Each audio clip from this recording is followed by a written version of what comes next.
great example of being frustrated.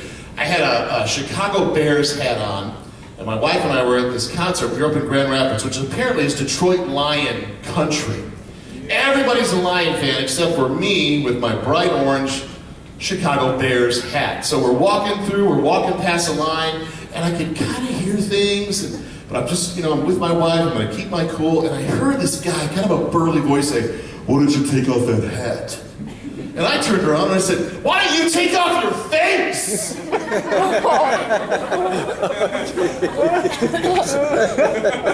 And the voice of reason standing right next to me, my wife said, "That didn't even make sense." No, keep walking, keep walking. And you can hear the line too, like, did that guy just say to take off his face? What does it even mean? Anybody got teenagers in this room? Or have had the talk with their kids? Real quick little pause button here. My parents never had the talk with me.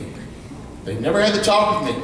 My mom's version of the talk was taking her 13-year-old to the Dollar Theater to see Porky's one night because she thought it was a comedy for the family.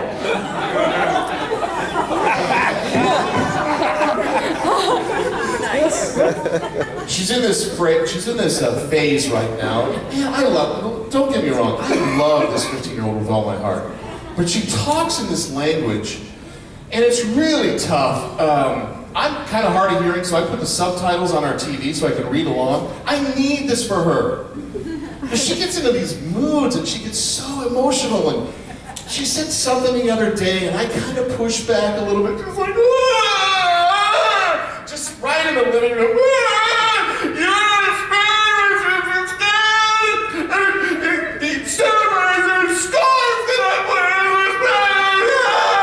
I grabbed the remote and I just pressed the subtitle button, just waiting for something down here. What is she talking about? There's different levels of crying.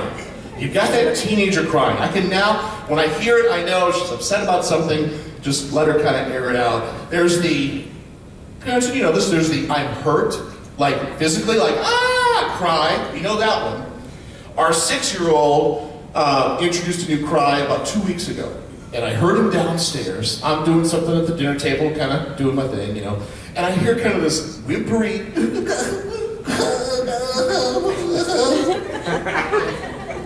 I wish they had an app that I could just press and kind of hold it up like Shazam to figure out what the cry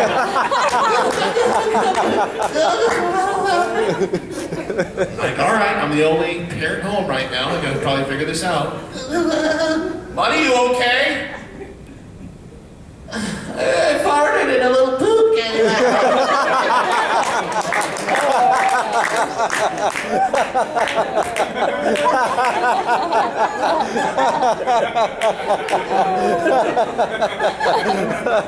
I responded by saying, "Why couldn't you have done that when your mother was home?" Communication with your parents can be tough. I had this rockin' mullet back in the 80s. It was so majestic. It was blonde, it was beautiful. It was like combination Poison, professional wrestler. I mean, it was so plump and beautiful. I got sick one night, horribly sick, and I had to puke in the toilet, and I used my parents' bathroom, and I'm in there, and I'm a loud puker. I'll put it out there, I'm a loud puker. Some of you ladies probably here are like, ugh, Some of you guys are like, ugh. I just gotta get it out. I exercise demons.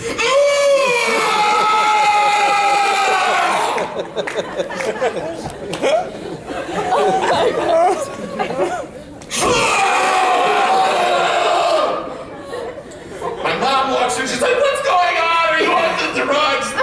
We're getting the drugs, which ones? And she's kind of like picking on my back. I don't want to be messed with. I'm trying to get this whatever out of me. She's patting my back. She's like, you want me to hold your hair back? Literally, it was that nice. It was I said, no, don't let me hold. Let me just get this out of my system.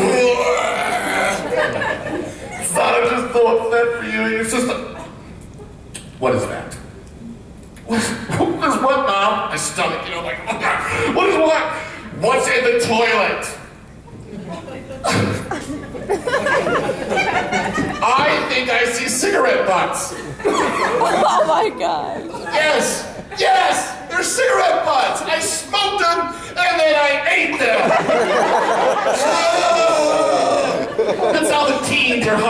these days. We eat our stuff. Communication with my wife, the number one thing that we butt heads about. Anyone want to guess the number one thing my wife of 19 years and I butt heads with? Money! Hey, this is my wife's voice. Hey, it's gonna be a tight week. It's gonna be a tight week. Anybody else, spouse, say that ever? Yeah, what you're spending, it's gonna be a tight week. It's gonna be a tight week. You know what I hear? We're getting crappy toilet paper this week. Because when it's a pay week, we get the 3-ply, septic safe, flushable. You know, it's like being headlocked by an angel. It's just so you use it and you don't even need to use it because it's so awesome. But then when it's a tight week.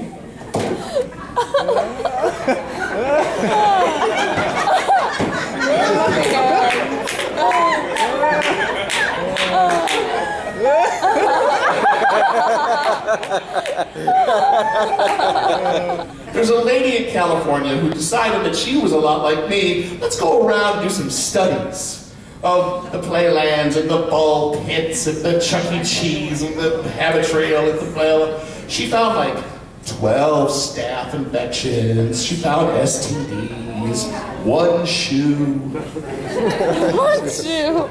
So we're standing there at the birthday party, and I'm watching all the kids, and I'm like, please don't put your tongue on that window. And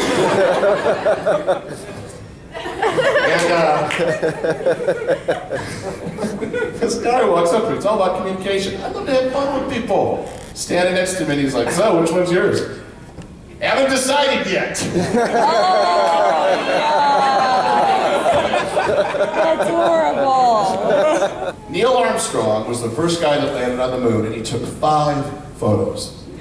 My daughter went with us to the grand opening of the Golden Corral and took 74 photos. And posted them all on the Facebook machine. Oh my goodness. And of course, what do? Flip through all of them. That's not a good one to me. Look at what I do with that salad. Look at that lady in the tank top and the Golden Corral. Getting old sucks. It does. I'm 43. You know, and I remember in my mid-30s, I was like, man, 40 is so far off, and it just sneaks up at you and just bites you on the butt. Just, yeah! And, you know, when you're in your mid-30s, anybody in their mid-30s here? Anybody in their mid-30s? Have you been hearing this? Hey man, 40's coming up. You're gonna get to have the exam. You thought you were scarred by the turn your head and cough. Wait till they go in the back way.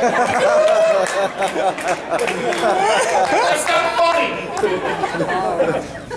You get those gripper socks at the hospital, first of all. Those are real nice. I mean, you're not going anywhere. You're walking around.